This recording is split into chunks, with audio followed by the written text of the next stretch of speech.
और शुरुआत कर रहे हैं बुलेटिन की बड़ी खबर के साथ। गाजा का फैसला, हमास बना इतिहास। जी हां, कुल मिलाकर अगर नॉर्थ गाजा में इस वक्त जो ऑपरेशन चलाया जा रहा है, क्या हालात हैं, उसको एनालाइज किया जाए तो नजर तो यही आता है कि यहां से हमास के सफाई की बड़ी मुहिम चलाई गई इजराइल की तरफ से और इसे बड़ी कामयाबी भी मिली है। गाजा जंग पर नेतन्याहू इस बीच दे रहे हैं बड़ी चेतावनी, इजराइल को युद्ध जीतना होगा, अगर हम हारे तो अगला नंबर अमेरिका का है, ये तक कह दिया गया है। आतंकवाद अमेरिका और यूरोप के लिए भी खतरा है, हमें अपने लिए नहीं मिडिल ईस्ट के लिए जीतना है, ये कहा है बेंजामिन नेतन्याहू ने। नेतन्याहू का ये बड़ा बयान सामने आया है जिसमें वो ये कह रहे हैं कि हमारी लड़ाई आतंकवाद के खिलाफ है, टेररिज्म के खिलाफ है। तो देखिए, इजराइल के बाद अमेरिका का नंबर, नेतन्याहू की चेतावनी के मायने समझिए। इजराइल का युद्ध जीतना जरूरी है, यह कहा गया। हम नहीं जीते तो अगला नंबर किसका? अमेरिका का। मिडिल ईस्ट और यूरोप के लिए भी खतरे की बात वो कह रहे हैं। आतंकवाद दुनिया के लिए बहुत बड़ा खतरा है। युद्ध विराम का मतलब होगा आत्मसमर्पण, सरेंडर कर देना हमास के सामने। मायने इसके हैं क्या? युद्ध विराम के लिए हो रही अपील को खारिज करना और अमेरिका समेत तमाम पश्चिमी देशों को यह बताना कि खतरा सिर्फ इजराइल के लिए नहीं बल्कि आप सबके लिए। इस बीच गाजा में आईडीएफ का ग्राउंड ऑपरेशन तेज हो गया है। गाजा में हमास के ठिकानों पर की गई है छापेमारी। हमास के ठिकानों से हथियार बरामद किए गए हैं।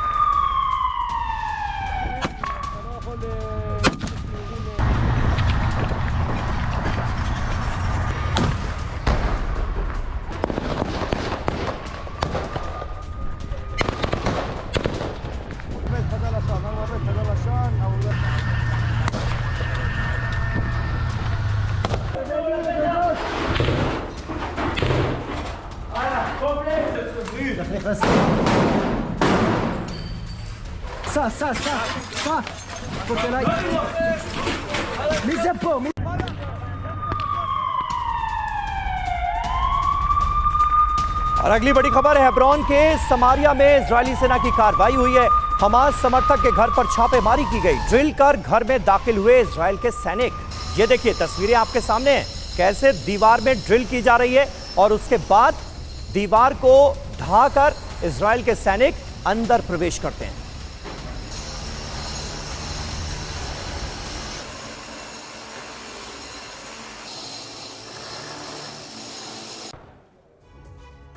और वहीं वॉर के बीच अमेरिका की तरफ से एक बड़ा बयान सामने आया है। क्या कहा गया है, नजर डालिए। अमेरिका बोला युद्ध फैलने का पूरा खतरा है, इजराइल के रुख से हम सहमत नहीं हैं। अमेरिका ने नेतन्याहू को दी है सलाह और यह कहा है कि इजराइल का जो मौजूदा रुख इस वक्त युद्ध में नजर आ रहा है उससे अमेरिका सहमत नहीं है।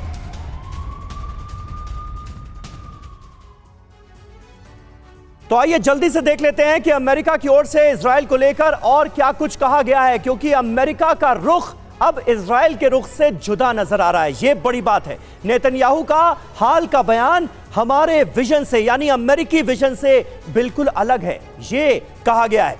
नेतन्याहू ने गाजा में सैनिकों के रुकने की बात कही है और अमेरिकी विदेश विभाग यह कह रहा है कि यह हमें मंजूर नहीं है। अमेरिकी विजन गाजा पर इजरायली कब्जे का है ही नहीं, यानी आपको हमास के खिलाफ लड़ाई लड़नी है, गाजा पर कब्जा नहीं करना है। अमेरिका नागरिकों को विस्थापित करने के पक्ष में भी नहीं है, यह भी क्लियर कर दिया गया। और हम देख रहे हैं लाखों की संख्या में गाजा से लोगों का विस्थापन हो रहा है, उनके लिए मजबूरी है। अमेरिका गाजा पर फिर से हमास के शासन के भी खिलाफ है, यह भी क्लियर किया गया है। यानी जो पुरानी स्थिति थी वो भी मंजूर नहीं है अमेरिका को। सिविलियंस को टारगेट करने से खुद को रोके इजराइल, ये सलाह भी दी गई है, एडवाइस भी दी गई है बेंजामिन नेतन्याहू को। लेकिन इजराइल क्या इस सलाह पर अमल करेगा? अभी युद्ध में ये नजर तो नहीं आ रहा है, अमल किया तो नहीं जा रहा है। आगे क्या होता है ये देखने वाली बात होगी। गाजा जंग पर अमेरिका से इस बीच एक बड़ा खुलासा हुआ है। गाजा जंग पर चर्चा करेंगे बाइडेन और जिनपिंग। अमेरिकी एनएसए जैक सुलिवन का दावा सामने आया है, इजराइल हमास पर भी चर्चा होगी। कल बाइडेन और जिनपिंग की होगी मुलाकात।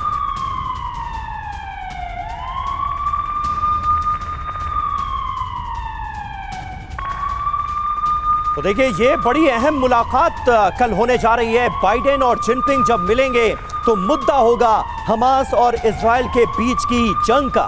लेकिन अगर सीधे तौर पर बात किया जाए कि इस जंग में कौन किसके साथ खड़ा है, तो अमेरिका पूरी तरह से इजराइल के साथ है, लेकिन चीन का जो रुख है वो इजराइल के खिलाफ नजर आता है। तो ये मुलाकात बहुत अहम होने वाली है बाइडेन और जिनपिंग की। किस मुद्दे पर होगी बात, ये देखिए आप, गाजा जंग। इसके अलावा बाइडेन ईरान पर दबाव बनाने के लिए कह सकते हैं, जंग से ईरान को दूर रखने के लिए कहा जा सकता है। जिनपिंग इजराइल पर दबाव बनाने को कह सकते हैं। जिनपिंग अस्पताल पर हमले का मुद्दा भी उठा सकते हैं। इसके अलावा जिनपिंग गाजा से पलायन का मुद्दा उठा सकते हैं। बंधकों की रिहाई पर चर्चा हो सकती है। मिडिल ईस्ट के हालात पर चर्चा हो सकती है। अब जरूरी बात क्या है, यह समझिए।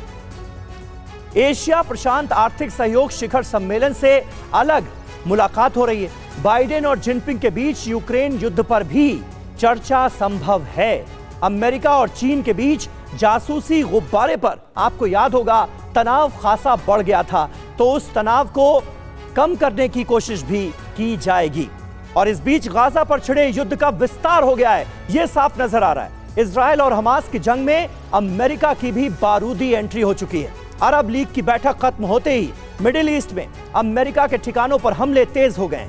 माना जा रहा है कि पर्दे के पीछे से ईरान अमेरिकी ठिकानों पर हमले करा रहा है। तो उधर इसके जवाब में अमेरिका ने भी ईरान के प्रॉक्सी ठिकानों पर बारूद बरसाने शुरू कर दिए हैं। हालात ऐसे बन गए हैं कि ईरान और अमेरिका के बीच जंग कभी भी शुरू हो सकती है, ये आसार जताए जाने लगे।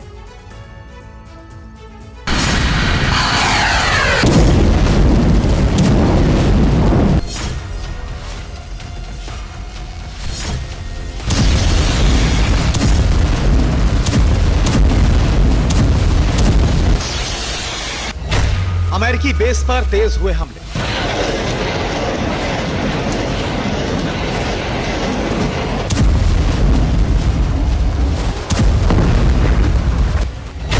अमेरिका ने ईरान के प्रॉक्सी ठिकानों पर बरसाए बारूद।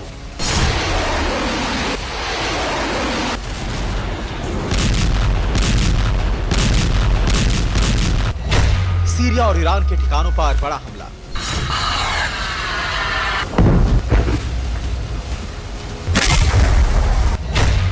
क्या शुरू होने जा रही है ईरान और अमेरिका के बीच सीधी जंग।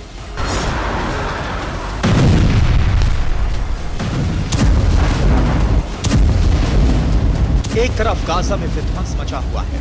इजरायली सेना गाजा को मुट्ठी में करने के लिए हर दिन अनगिनत बम बरसा रही है।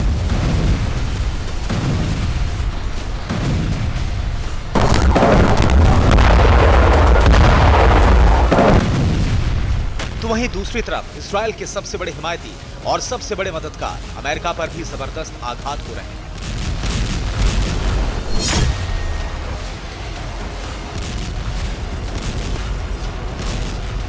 जिस तरह से गाजा में जंग दिनों दिन भयानक होती जा रही है, युद्ध की आग लगातार बढ़ती जा रही है, उसी तरह अमेरिकी ठिकानों पर भी हमले हर दिन बढ़ते जा रहे हैं।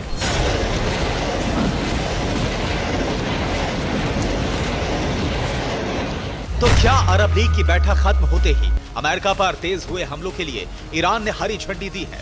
क्या अमेरिकी बेस पर हमले ईरान के इशारे पर हो रहे हैं? क्या अमेरिका और ईरान के बीच जंग विश्व युद्ध का सिग्नल है? ये सवाल यूं ही नहीं उठ रहे। इन सवालों के पीछे अमेरिका और ईरान के बीच बढ़ता तनाव और वो बारूदी बरसात है जिससे ईरान के प्रॉक्सी अमेरिकी ठिकानों को दहला रहे हैं।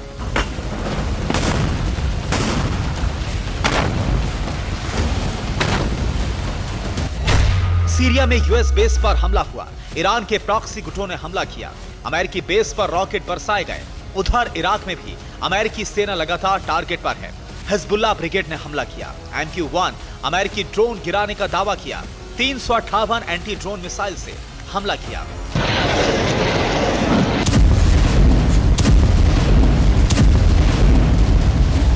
मिडिल ईस्ट में अमेरिकी ठिकानों पर बढ़ते हमलों से बाइडेन सरकार भी टेंशन में आ गई है। मिडिल ईस्ट में अमेरिकी ठिकानों पर ईरान के प्रॉक्सी संगठनों के हमले बढ़े हैं। इससे पहले अमेरिका ने अपने बेस पर हुए हमलों का करारा जवाब दिया। अमेरिका ने सीरिया में ईरान के समर्थन वाले ग्रुप्स के ठिकानों पर जोरदार प्रहार किया।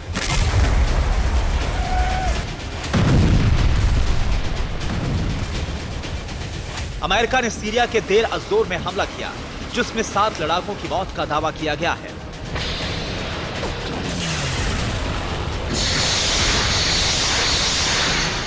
पूर्वी सीरिया में अमेरिका ने यह बारूद रात में बरसाए और ईरान समर्थित लड़ाकों के ठिकाने तबाह कर डाले।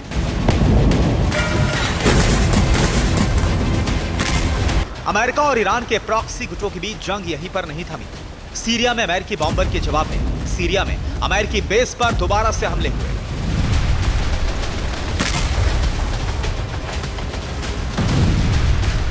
इराक की अल नुजबा ब्रिगेड ने अमेरिकी बेस पर हमले का वीडियो भी जारी किया।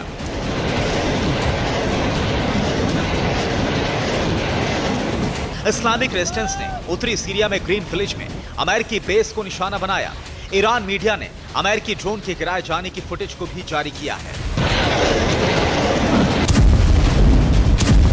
ईरान के प्रॉक्सी संगठन ने सीरिया में अमेरिकी ठिकानों को निशाना बनाते हुए कॉनिको गैस फील्ड इलाके में भी हमला किया। सीरिया के कॉनिको गैस फील्ड इलाके में अमेरिकी बेस पर ईरान समर्थित गुटों ने रॉकेट से हमले किए।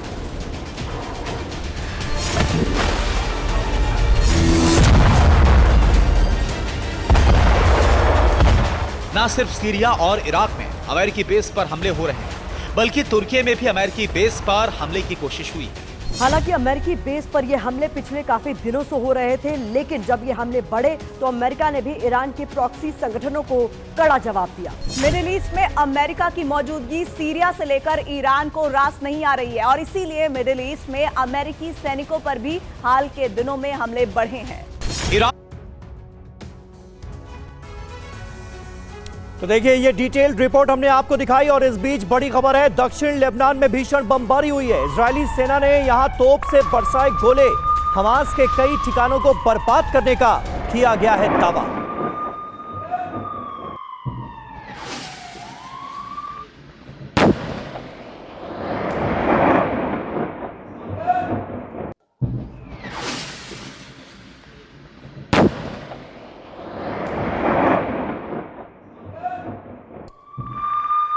और एक और अहम खबर है, इजराइल पर हिजबुल्लाह के हमले अभी भी जारी हैं। एंटी टैंक गाइडेड मिसाइल से हिजबुल्लाह ने किया है हमला। ट्रक पर मिसाइल से हमला किया गया और जो ताजा जानकारी मिल रही है वो ये कि इसमें एक शख्स की मौत हो गई है। हिजबुल्लाह की तरफ से इस हमले को अंजाम दिया गया, एक ट्रक को निशाना बनाया गया। काफिला यहां से गुजर रहा था आईटीएफ का और उस पर निशाना साधा गया है। एक शख्स की मौत की खबर आ रही है हिजबुल्लाह के लड़ाकों के इस ताजा हमले में।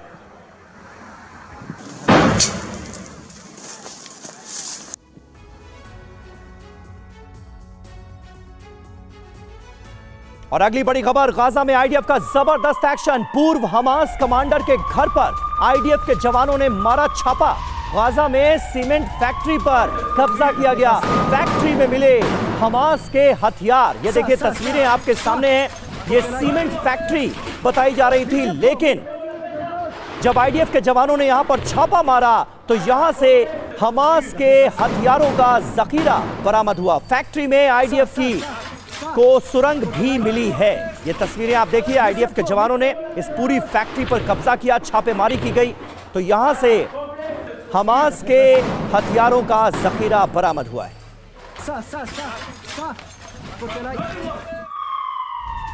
और वहीं लेबनान से इजराइल पर बड़ा हमला बोला गया है। हिजबुल्लाह ने आईडीएफ के ठिकानों पर अटैक किया। इजरायली सेना के मोबाइल टावर को उड़ा दिया गया। हिजबुल्लाह ने रॉकेट से इस अटैक को अंजाम दिया।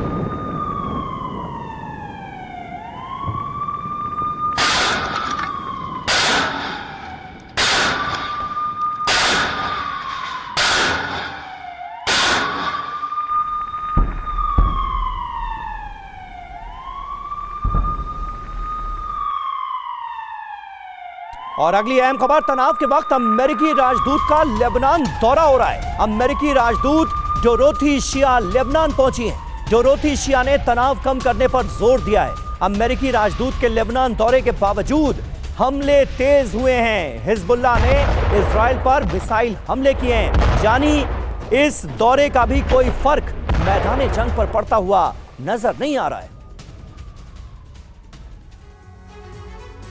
लेकिन अपने आप में ये डेवलपमेंट बहुत अहम है, ये दौरा बहुत अहम है। लेबनान में अमेरिका की मौजूदगी, बारूदी ट्रेलर इसी दौरान आया है नजर। अमेरिका का देखिए रुख क्या है, लेबनान से तनाव कम करने पर बात कर रहा है। वहीं हिजबुल्लाह ने इजराइल पर हमले तेज कर दिए हैं। इजराइल हिजबुल्लाह के हमलों पर पलटवार करता नजर आ रहा है, जवाब देता नजर आ रहा है। अमेरिका गाजा युद्ध में भागीदारी कम करने का संदेश दे रहा है। वहीं हिजबुल्लाह रॉकेट और मिसाइल से अटैक कर रहा है। इजराइल के एनाटा शहर पर इजराइल ने बमबारी की है, यानी जवाब दिया है हिजबुल्लाह के हमले का। तो कुल मिलाकर अमेरिका, हिजबुल्लाह और इजराइल का ये पूरा गणित है क्या, ये हमने आपको बताया। आगे क्या होगा, इजराइल लेबनान में युद्ध और बढ़ेगा। फिलहाल की जो स्थितियां हैं वो इसी तरफ इशारा करती हैं। जंग से जो कुछ तस्वीर बनती हुई नजर आ रही है वो बता रही है कि जंग में अमेरिका की भी एंट्री आने वाले वक्त में संभव है, मुमकिन है। और फिलहाल अमेरिका की तरफ से यह कोशिश की जा रही है कि वाया लेबनान हालात को संभाला जाए। अमेरिका जंग में आया तो जाहिर है ईरान भी जवाब देगा, इसके आसार बढ़ जाएंगे।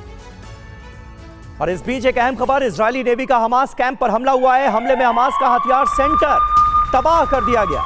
इजरायली सेना ने इसका वीडियो जारी किया है, ये वीडियो आप देखिए।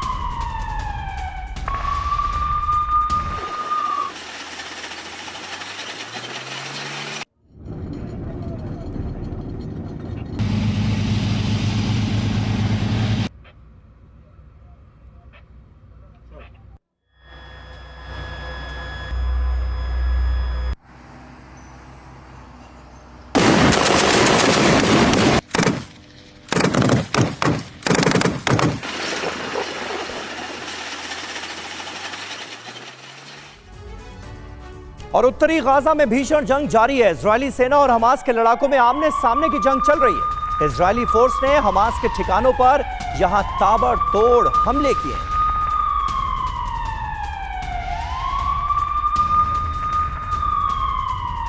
ये तस्वीरें आपको दिखा रहे हैं हमास के ठिकानों पर। देखिए कैसे ताबड़तोड़ अटैक किए गए हैं, चुन चुन कर बनाया जा रहा है इन्हें निशाना। और वहीं बंधकों को लेकर हमास की तरफ से एक बड़ा बयान आज सामने आया है। वो क्या है आपको बता दें। 70 बंधकों को छोड़ने के लिए हमास तैयार हो गया है। 5 दिन के संघर्ष विराम के बदले 70 बंधकों को छोड़ने पर चर्चा चल रही है। गाजा में हर जगह मानवीय राहत की इजाजत दी जाए, ये भी हमास ने एक शर्त रखी है। बड़ी शर्त यह है कि 5 दिन के लिए इजराइल संघर्ष विराम कर दे। और ऐसे में हमास की तरफ से कहा गया है कि वो कई बंधकों को छोड़ देगा। और इस बीच गाजा युद्ध पर यूएन का बड़ा दावा सामने आया। 10 दिन में 2 लाख लोगों ने गाजा छोड़ा है। गाजा के 2/3 से ज्यादा लोगों ने घर बार छोड़ दिया है, ये यूएन की रिपोर्ट बता रही है। बिजली संकट की वजह से कई अस्पताल भी बंद हैं और अस्पतालों में हालात बद से बदतर होते नजर आ रहे हैं। 10 दिन में 2 लाख लोगों का पलायन हुआ है गाजा के अंदर से, ये यूएन की तरफ से बताया गया है। और वहीं इजराइल को ईरान की विनाशक धमकी सामने आई है। हम विनाशक मिसाइलों के साथ तैयार हैं, ईरानी कमांडर अमीर अली हाजी जादे का यह दावा।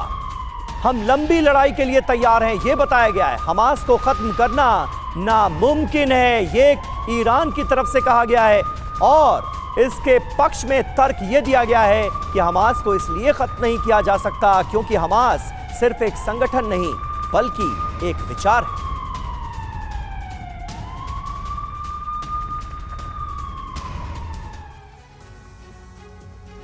तो देखिए गाजा जंग में ईरान की भूमिका बहुत बड़ी नजर आती है। महाविनाश का इसे क्या आगाज माना जाए, ईरान के जो तेवर हैं ये आने वाले वक्त में क्या गुल खिलाएंगे, इस पर जल्दी से एक नजर डाल लेते हैं। देखिए ईरान का दावा क्या है, इजराइल पर हमले के लिए हमारी मिसाइलें बिल्कुल तैयार हैं, ये कह दिया गया है। हम लंबी जंग के लिए पूरी तरह से तैयार हैं, ये ईरान बता रहा है। हमास और फिलिस्तीन इस्लामिक जिहाद दोनों मजबूत हालत में हैं। अब ये एनालिसिस ईरान की तरफ से कैसे की जा रही है ये कोई नहीं जानता, लेकिन कहा यही गया है हमास को खत्म करना नामुमकिन है, ये कह रहा है ईरान, क्योंकि हमास एक विचार है जो बढ़ता जाता है, इसलिए इसे खत्म करना नामुमकिन है। जंग लेबनान तक बढ़ चुकी है, यह माना है ईरान ने, और अमेरिका युद्ध में शामिल ना होने को कह रहा है। अमेरिका को भी एक तरह से ईरान देखिए चेतावनी देता हुआ नजर आ रहा है। अमेरिका में ईरान को धमकी देने की हिम्मत नहीं है, यह साफ तौर पर कहा गया है। अमेरिकी ठिकानों के खिलाफ हमारा अभियान जारी रहेगा, यह बता रहा है ईरान, यानी सीधे सीधे अमेरिका को भी चुनौती देता हुआ ईरान नजर आ रहा है। और इस बीच देखिए अहम खबर वेस्ट बैंक से आ रही है। वेस्ट बैंक के तुलकर्म कैंप में इजरायली सेना ने कार्रवाई की है। कार्रवाई के दौरान घर में हुआ विस्फोट, उसकी तस्वीरें सामने आ गई।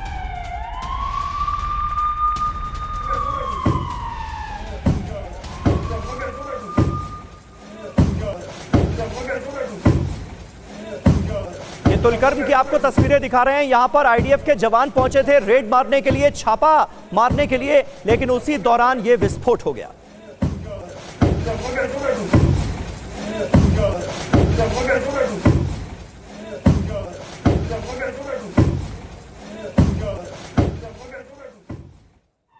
और आईडीएफ के हमले में गाजा में तबाही, कई घरों पर इजराइल की स्ट्राइक हुई है। घरों के मलबे में दबे हुए हैं कई लोग। ये देखिए तस्वीरें जो सामने आ रही हैं वो हाहाकारी हैं। मलबे में अपनों को तलाश रहे हैं परिजन। मानवता पर कैसे कहर बनकर टूट रही है ये जंग, ये आपको इन तस्वीरों को देखकर अंदाजा होगा। गाजा में भारी संख्या में आम नागरिक भी हमले का शिकार हो रहे हैं। एक तरफ हमास के लड़ाकों का सफाया किया जा रहा है, लेकिन दूसरी तरफ इसकी कीमत यहां के आम नागरिक भी चुका रहे हैं। रिहायशी इलाके पर बमबारी की गई और उसका अंजाम हमारे सामने है। भारी संख्या में यहां पर लोग घायल हुए हैं, उनकी जानें गई हैं और हर तरफ अफरा तफरी का आलम है। कोहराम बरपा हुआ है इस पूरे इलाके में इजराइल के हमले के बाद। और वहीं ईरानी हथियारों का कारोबार बढ़ गया है। ये बिल्कुल अलग पर्सपेक्टिव जंग का सामने रखने वाली खबर है। गाजा और यूक्रेन युद्ध के बीच कारोबार बढ़ा है, $1 बिलियन तक पहुंच गया है ये कारोबार। ईरानी उप रक्षा मंत्री मेहदी फराही का ये बड़ा दावा। दुनिया में ईरानी हथियारों की मांग बढ़ी है, ये कोई और नहीं बल्कि ईरान की तरफ से दिया गया आधिकारिक बयान है।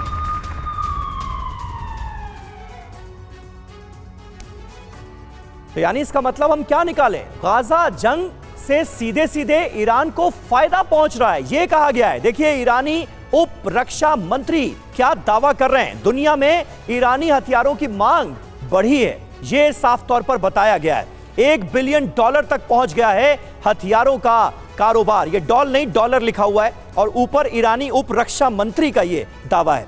मार्च 2021 से 2023 तक जबरदस्त फायदा हुआ है, ये साफ तौर पर बताया गया है। फाइटर जेट्स और युद्धपोत बनाने की संख्या और ज्यादा बढ़ गई है। 7000 कंपनियों को रक्षा मंत्रालय की मदद मुहैया कराई गई है, यह बताया गया है। अब जरूरी बात देखिए क्या निकलकर सामने आती है इस बयान में। यूक्रेन युद्ध में ईरान ने रूस को हथियार बेचे। हम सब ये जानते हैं कैसे ड्रोन टेक्नोलॉजी के जरिए मदद की गई रूस की ईरान की तरफ से। ईरान रूस को भारी संख्या में ड्रोन भेज रहा है आज की तारीख में भी, उस रूस के लिए जो यूक्रेन के साथ युद्ध में। हमास, हुती, हिजबुल्लाह के पास ईरानी हथियारों का दावा लगातार किया जा रहा है कि इन तीनों संगठनों को किससे मदद मिल रही है? ईरान से मदद मिल रही है। और यही वजह है कि भारी संख्या में इन तीनों संगठनों के लड़ाकों के पास ईरानी हथियार नजर आते हैं। गाजा जंग में हमास के ईरानी हथियार से हमले का दावा सामने आया है और इसकी तस्दीक कई तस्वीरें करती हैं। आईडीएफ कई बार वो तस्वीरें जारी कर चुकी है और बता चुकी है कि देखिए कैसे बड़े पैमाने पर ईरानी हथियार हमास को मिल रहे हैं। और अहम खबर है इजराइल की हिजबुल्लाह को बड़ी जंग की तैयारी। आईडीएफ कमांडर इरेज पेरेट्स का दावा, सर्दियों में हिजबुल्लाह से जंग की तैयारी की जा रही है। सर्दियों में हिजबुल्लाह को होगी मुश्किल। आईडीएफ ने जवानों को बढ़ाना शुरू कर दिया है, यानी फोर्सेस बढ़ाई जा रही हैं। इजराइल की तरफ से और तैयारी की जा रही है क्योंकि लेबनान का फ्रंट भी अब एक्टिव होता हुआ नजर आ रहा है। कुछ लोग तो यहां तक कह रहे हैं कि गाजा 2.0 की लड़ाई जो है वो वाया लेबनान लड़ी जाएगी क्योंकि हिजबुल्लाह लगातार इजराइल को दे रहा है चुनौती।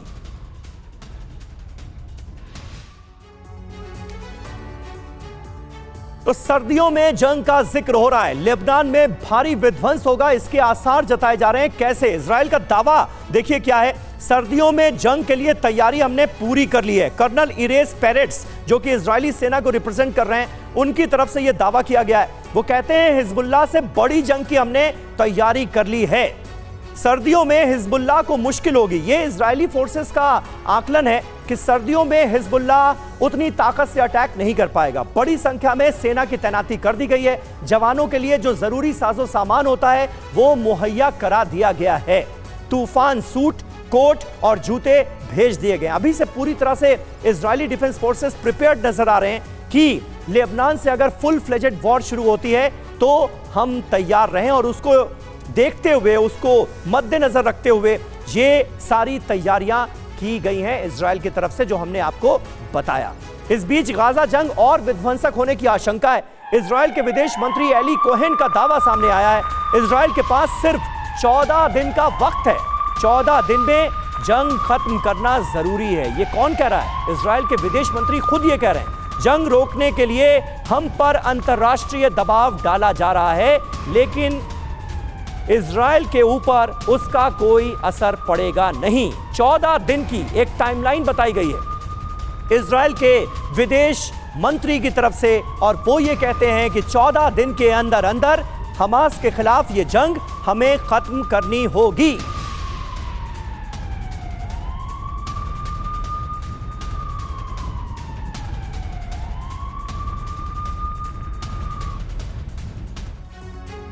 तो देखिए 14 दिन में हमास का काम तमाम, हमास को खत्म कर दिया जाएगा हमेशा हमेशा के लिए। क्या यह मुमकिन है? और ये 14 दिन की टाइमलाइन जो दी गई है, इसके पीछे रीजन क्या है? एली कोहेन जो ये दावा कर रहे हैं, इजराइल के विदेश मंत्री हैं, वो क्या कहना चाहते हैं और ये टाइमलाइन क्यों दी जा रही है, ये जल्दी से हम आपको ग्राफिक्स के जरिए समझाते हैं।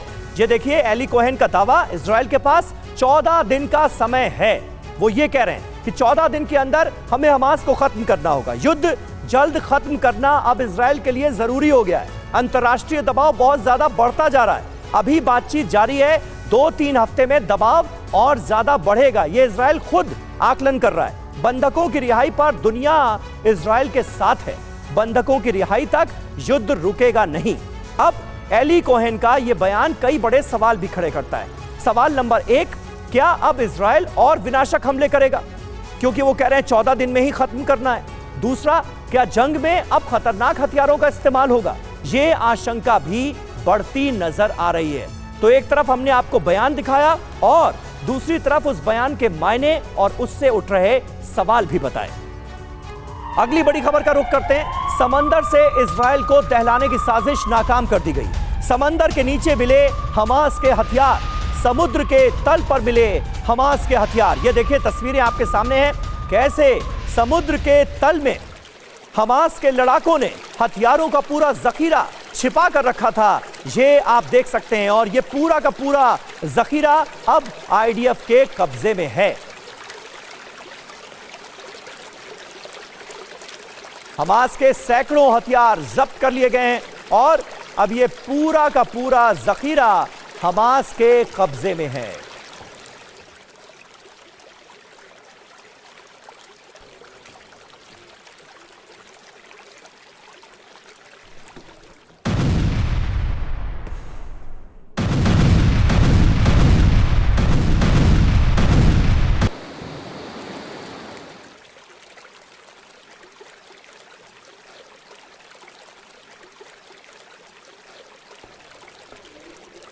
ये तस्वीरें आप देख रहे हैं भूमध्य सागर में किस तरह से हथियारों का एक बड़ा जखीरा छिपा कर रखा गया था।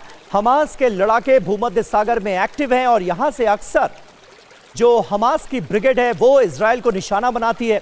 बड़े पैमाने पर यहां से हमले हुए हैं और हथियारों का पूरा जखीरा कैसे समंदर में पानी के अंदर समुद्र तल पर छुपा कर रखा गया था वो ढूंढ निकाला है आईडीएफ ने।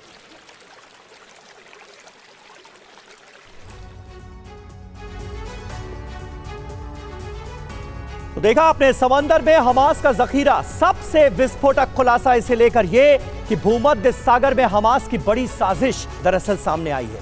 समंदर में इजरायली नेवी का कॉम्बैट ऑपरेशन चल रहा है। आईडीएफ को मिला हमास के हथियारों का जखीरा।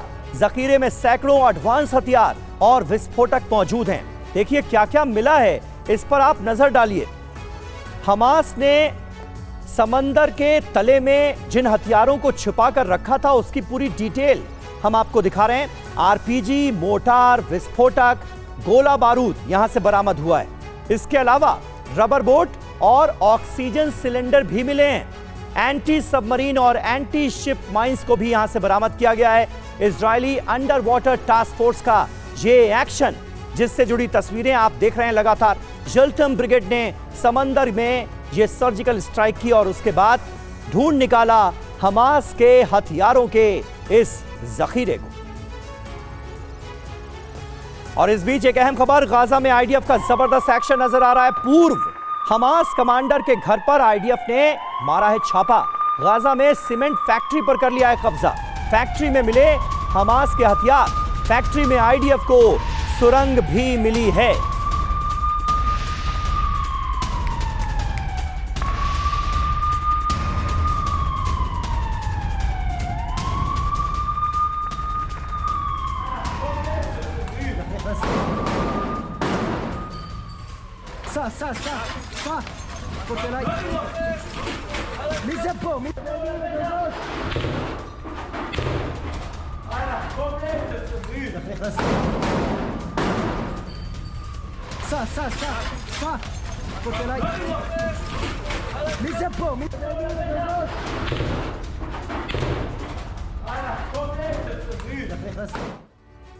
और आइए अब देखते हैं महायुद्ध की तमाम खबरें सिर्फ और सिर्फ 30 सेकंड में। इस वक्त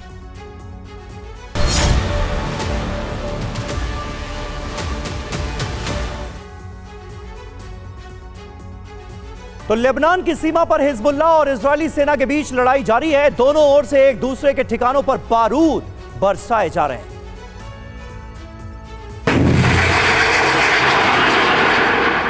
हिजबुल्लाह लेबनान बॉर्डर पर घमासान मचा हुआ है। Hezbollah back to back Israel पर हमलों को अंजाम दे रहा है। ताजा हमले में मलकिया इलाके में आईडीएफ की एक चौकी पर रॉकेट दागा गया। इजराइल ने दावा किया कि रॉकेट को मार गिराया गया, जबकि एक खाली इलाके में ये जा गिरा। दूसरी ओर हिजबुल्लाह के लड़ाकों ने एक इजरायली वाहन को अपना निशाना बनाया। इजरायली सेना ने टैंक से शटुला के पास एक एंटी टैंक मिसाइल सेल को निशाना बनाया।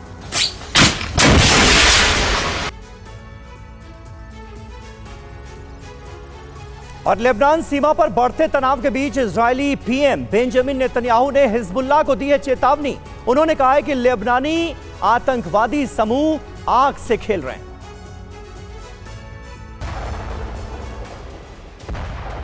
हमास इजराइल में आर पार की इस जंग में इजराइल के प्रधानमंत्री नेतन्याहू ने हिजबुल्लाह का नाम लिए बिना हमास को बड़ी चेतावनी दे दी। नेतन्याहू का कहना है कि आग का मुकाबला बहुत तेज आग से किया जाएगा। अभी तक हमने सिर्फ अपनी शक्ति का थोड़ा सा प्रदर्शन किया है। यही नहीं, नेतन्याहू इजरायली सैनिकों की हौसला अफजाई करते नजर आए। सैनिकों के काम की सराहना करते हुए कहा कि हमारी जीत होगी, हमारी सेना हमास का खात्मा कर देगी।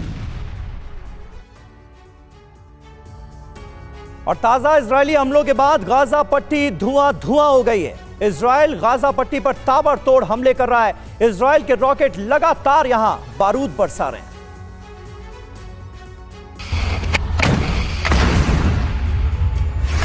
इजराइल गाजा पट्टी पर ताबड़तोड़ हमले कर रही है। इजराइल के रॉकेट लगातार बारूद बरसा रहे हैं। गाजा पट्टी में तबाही का तांडव मचा हुआ है। इजराइल ने गाजा पट्टी पर तगड़ी मार की है, जिसका मुकाबला करने के लिए हमास ब्रिगेड खड़ी हुई है। ताजा हमले में हमास ब्रिगेड ने अल-कस्साम इजरायली सेना को निशाना बनाया।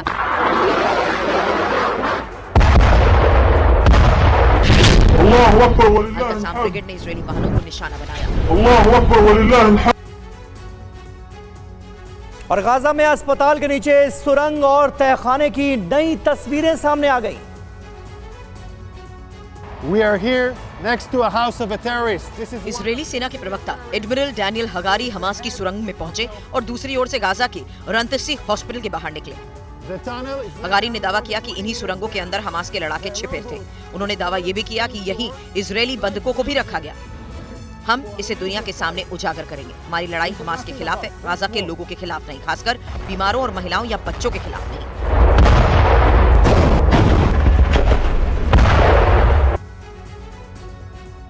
और इजरायली सेना ने एक बार फिर दावा किया है कि गाजा के अस्पतालों को जंग के लिए हमास इस्तेमाल कर रहा था।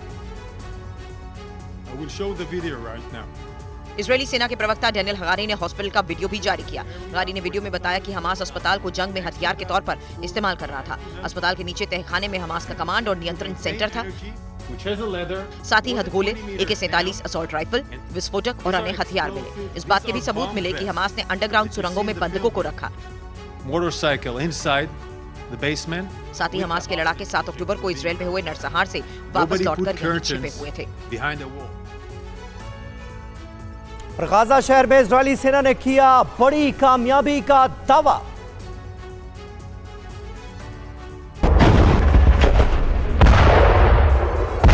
गाजा पर इजरायली सेना गरज रही है। गाजा शहर में हमास संसद की इमारत पर इजरायली सेना के कब्जे की एक तस्वीर सामने आई। तस्वीर में इजरायली सेना की गोलानी ब्रिगेड के सैनिक हमास की पार्लियामेंट के अंदर खड़े हैं। इजराइल का झंडा लहरा रहे हैं। गाजा पट्टी पर हमास के 2007 में कब्जा करने के बाद से यहां हमास फिलिस्तीन पार्लियामेंट चल रही थी।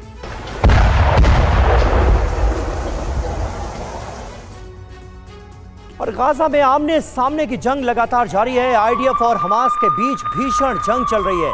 आईडीएफ के ड्रोन हमले में एक इमारत पूरी तरह से तबाह हो गई, उसकी तस्वीरें सामने आई।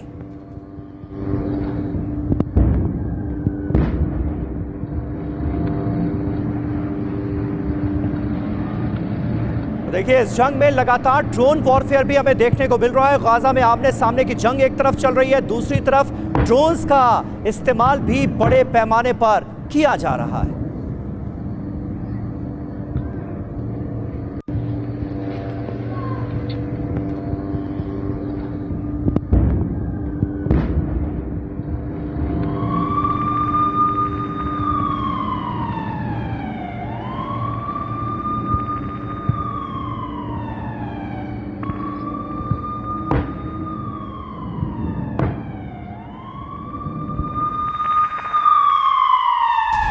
और इजरायली एयरफोर्स का गाजा पर हमला। आईडीएफ ने मस्जिद में सुरंग और शैफ्ट पकड़ी है।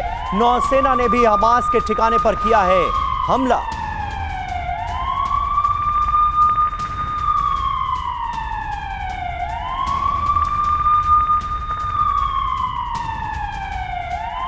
देखिए, इजरायली एयरफोर्स ने गाजा पर हमला किया है और आईडीएफ ने यह दावा किया है कि एक मस्जिद के अंदर से सुरंग बरामद हुई है और इसका इस्तेमाल हमास के लड़ाके करते थे। एक शैफ्ट पकड़े जाने की भी बात की गई है और दूसरी तरफ नौसेना ने भी हमास के ठिकाने पर हमला किया है, उसे जमींदोज किया है।